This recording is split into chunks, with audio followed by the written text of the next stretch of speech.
Bonjour, aujourd'hui nous allons parler de la taille des arbres et des arbustes, particulièrement des arbustes en saison. Pour commencer, description des outils dont on doit se servir.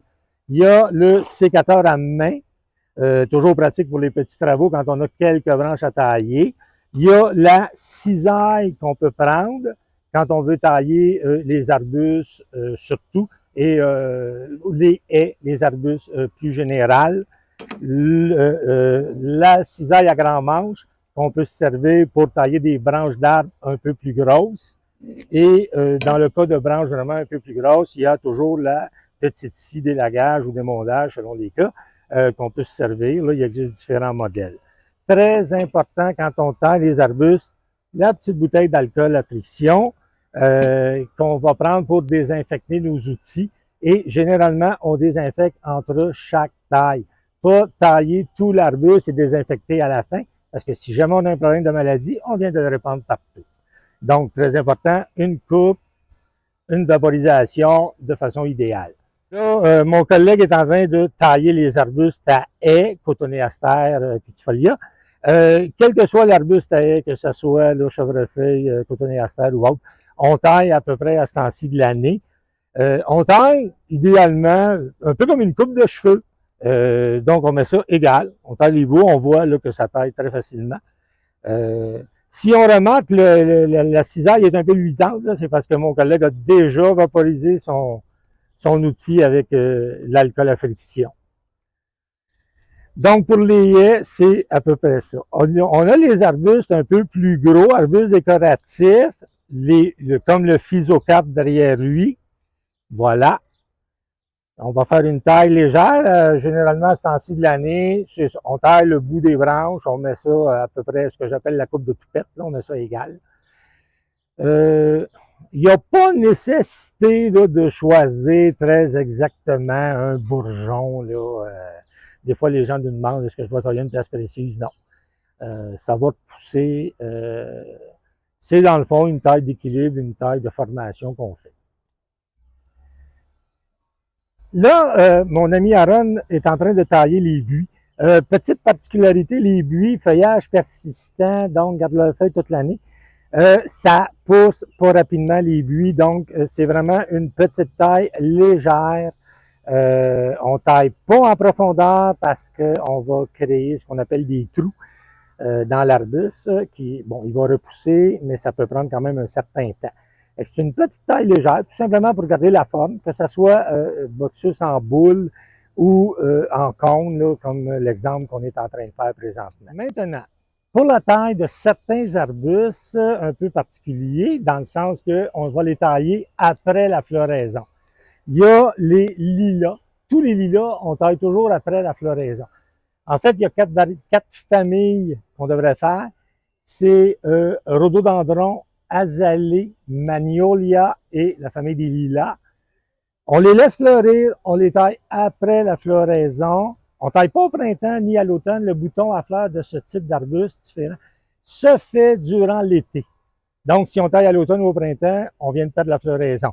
Ceci explique pourquoi mes lilas en arbuste et sur tige sont déjà taillés. La floraison était finie depuis environ 2 semaines. Autre particularité, dans le cas des hydrangées en arbuste ou sur tige, excepté pour la famille des arborescents, qui sont généralement les hydrangées qui font des grosses boules blanches, on va tailler à l'automne et on va tailler tout simplement la fleur à l'automne. On élimine les bouquets de fleurs pour éviter que le verglas ou la neige très pesante en hiver se colle dans les branches et on peut tout simplement ceinturer, que ce soit une corde ou autre chose. Tout simplement, branches, même chose dans le cas des arbustes. Tout simplement pour éviter. Et généralement, même, plus dans le cas des arbres, les arbustes, on a rarement besoin. Au printemps, si on a des bouts qui ont gelé, qui ont cassé pendant l'hiver, on va à ce moment-là retailler les bouts secs. On va, dans le cas des hydrangées sur tige, si jamais il y avait des repousses qui se faisaient le long du tronc, on les enlève. Ça va prendre de la force qui devrait aller dans la tête, et c'est pas ça qu'on veut. On veut que la sève monte en haut. Donc, on enlève au printemps, on retaille un peu, et là, on va retailler au niveau d'un bourgeon, juste au-dessus. Je vous disais tantôt, au niveau des ceux qu'on taille après la floraison, bon, les lilas, ça, généralement, on va les tailler. Il y avait les rhododendrons, les azalées, les magnolias. En principe, ces trois variétés-là n'ont pas besoin de taille, sauf au besoin. Donc, on évite de tailler. Il y a une autre exception, c'est quand on parle dans les hydrangées, la famille des hydrangées macrophylla. Ceux, généralement, qui font des fleurs bleues ou roses, ce type de hydrangée ne doit pratiquement pas être taillé. On ne taille pas à l'automne, on attend au printemps, quand les branches commencent à pousser. Là, on peut tailler que les bouts secs. Souvent, les gens font l'erreur, ils vont tailler leur hydrangée à l'automne ou au printemps tôt. Et ils nous disent, ça fait 3-4 ans que je l'ai à la maison, il n'a jamais fleuri. Il fleurissent sur le vieux bois, donc le bois des années précédentes. Si vous taillez régulièrement vos hydrangées macrophylla, vous risquez de ne pas voir de fleurs. Donc, règle générale, on peut tailler tôt au printemps ou tout de suite après la floraison. Exception, quelquefois, Spirevanus, Spire arguta, les plantes forsythia à fleurs jaunes, des plantes qui fleurissent très tôt au printemps, avant même de faire leurs feuilles. C'est un signe, généralement, qu'ils vont fleurir sur le vieux bois.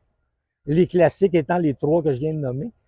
Donc, ceux-là, généralement, on attend la floraison et on va tailler immédiatement après la floraison, un peu comme les lilas, mais ça se fait un petit peu avant les lilas. Pour une taille de formation au niveau des jeunes arbres, généralement, on va tailler, on va garder une tête. Ça arrive des fois, votre arbre va pousser, vous allez remarquer, il va faire comme un V au niveau de la tête. On garde la tige la plus droite, on élimine celle qui penche le plus, on essaie toujours d'avoir juste une tête. Ça évite les fameuses fourches là, qui peuvent faire en vieillissant. Et généralement, quand ils sont jeunes, les branches qui vont pousser vers l'intérieur de l'arbre, on peut aussi les éliminer. Parce qu'en vieillissant, ces branches-là vont grossir, vont frotter soit sur le tronc ou vont se frotter entre eux autres. Ça peut causer des blessures.